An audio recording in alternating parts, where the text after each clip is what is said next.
पालने के लिए मुर्गी, बकरी, गाय, सारा चीज का व्यवस्था किया। आप यहाँ से देख सकते हैं। इन लोग को नजर आ रहा है या नहीं आ रहा अधिकारियों को? अब रह गया इतना कहने के बाद, अब मैं अपने बच्चा को गोद में लिया हुआ हूं। मैं राष्ट्र मानवाधिकार आयोग के तहत एक जानकारी देना चाहता हूं। बहुत बड़े बड़े अधिकारी लोग हैं, डीसी महोदय है, एसडीओ महोदय है, प्रखंड के बीडीओ सीओ साहब है। आप बच्चे को जन्म देते हैं, आज उसी बच्चा को मेरे माँ बाप ने मुझे बीज दे करके जन्म दिया। आज मेरे गोदी पर एक बच्चा है। आज इस बच्चा को पालने वाला कौन रहेगा? इसको घर नहीं दीजिएगा, छत नहीं दीजिए इसका माँ बाप को, तो कहाँ जाएगा ये बच्चा? मेरा सवाल है, अगर मेरा सवाल का जवाब नहीं दीजिएगा तो मैं चाहूंगा कि जितना भी अधिकारी पढ़ा लिखा IAS अफसर सब निकम्मा है। आप क्या जानते हैं? खाली उठाना तोड़ना जानते हैं। मेरा पंचायत भवन में एक काम काज नहीं हुआ, तोड़ दिया। आज हम लोग वंचित हैं अपने अधिकारों से। आज उस पर मुकदमा दर्ज होना चाहिए। एक आम सभा नहीं किया गया, पंचायत भवन को तोड़ रहा है, आंगनबाड़ी को तोड़ रहा है। मेरा बच्चा कहाँ जाएगा? बच्चा के लिए इतना व्यवस्था किया जा रहा है, पोषाहार दिया जा रहा है, गर्भवती को भोजन दिया जाता है, गर्भवती को सरकार की तरफ से 6,000 रुपया दिया जाता है। 3 साल तक आंगनबाड़ी में बच्चा पढ़ता है। 3 साल पढ़ने के बाद फिर उसको प्राथमिक विद्यालय में डाला जाता है। 3 साल के बाद 6 साल तक फिर वहां से मध्य विद्यालय से फिर उच्च विद्यालय में जाता है, फिर विश्वविद्यालय में जाता है। मैं पप्पू रामानी आह्वान करता हूं कि मेरा उम्र 55 साल हो चुका है। मैं एक पढ़ा लिखा इंसान हूं। लोग मुझे पागल कहते हैं, मैं दुनिया को पागल बना करके रखूंगा। नोट कर लीजिए, मैं यह अधिकार, मेरे मौलिक अधिकार संविधान के तहत मांग करता हूं। अगर मेरा आवाज अगर बढ़िया लगे तो जान लीजिए सारे जनता को जागना होगा कि एक वोट परमाणु बम से भी भारी है। अगर इस परमाणु बम को जान जाएगा तो दुनिया का जितना जनप्रतिनिधि है सब उड़ जाएगा। इसलिए जागना होगा, नहीं जागिएगा तो आपका मेरा छत लूट जाएगा आज। और जिस तरह से डोरी माता को बना करके अरबों खरबों के लागत से दिया जा रहा है, उस तरह से हमको भी पूर्णवास और इंसान के इंसानियत के तहत जीने का अधिकार है। मुझे जीने के अधिकार से वंचित नहीं कर सकता है।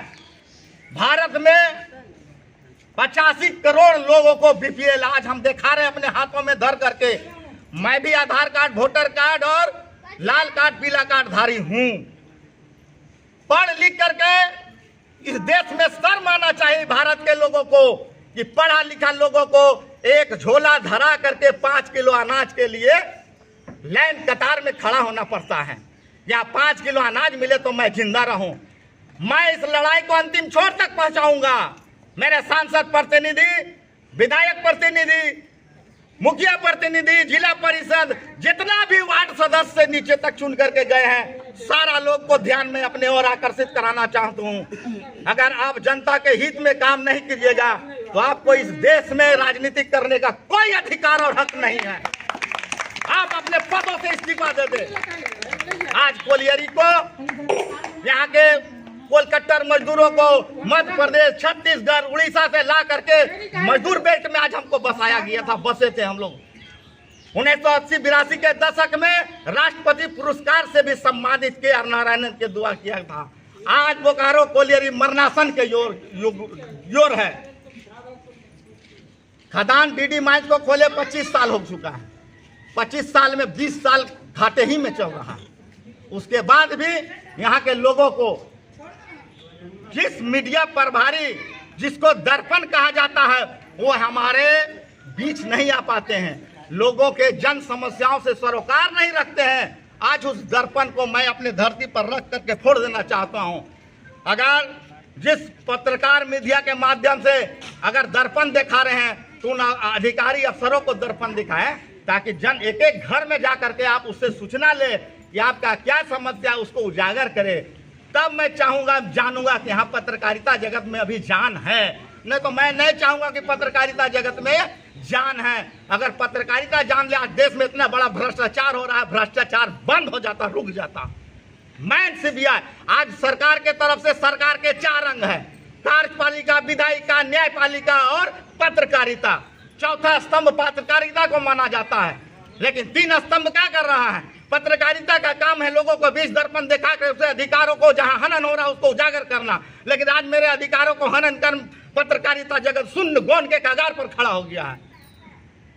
इसलिए मैं विनती करता हूं कि आज मेरे बच्चा जो गोद पर है, तमाम माताओं राष्ट्रपति तक अगर आवाज जाना जा रही है तो सुनेंगे राष्ट्रपति द्रौपदी मुर्मू जी, आज सुप्रीम कोर्ट के मुख्य न्यायाधीश DY चंद्रचूड़ जी, राष्ट्रीय मानवाधिकार आयोग के झारखंड के मुख्यमंत्री हेमंत सोरेन जी, सारे राष्ट्रपति, राज्यपाल संतोष कुमार गंगवार जी, मेरे आवाज अगर आप तक जा रही है तो हम लोगों के बीच एक संदेश देंगे कि हाँ, बच्चा को जीने का देश में अधिकार है या नहीं है।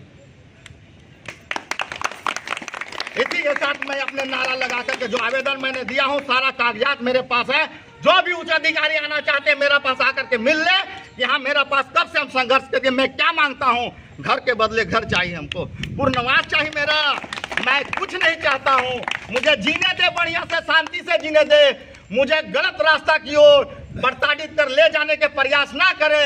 यहाँ के नेताओं ने गलत ढंग से बोकारो कोलियरी को चारागाह बना करके लूट लिया। इस पर CBI, निगरानी, सेंट्रल जितना भी जांच एजेंसी है वो जांच बैठ करके जांच करे बोकारो कोलियरी को किस तरह से लूट का खजीरा बना करके रखा है। मजदूरों को तो यहाँ से पलायन करता है, अब कल हमको भी नहीं रहने देगा, कल हमको भी यहाँ से भगाने के कगार पर है।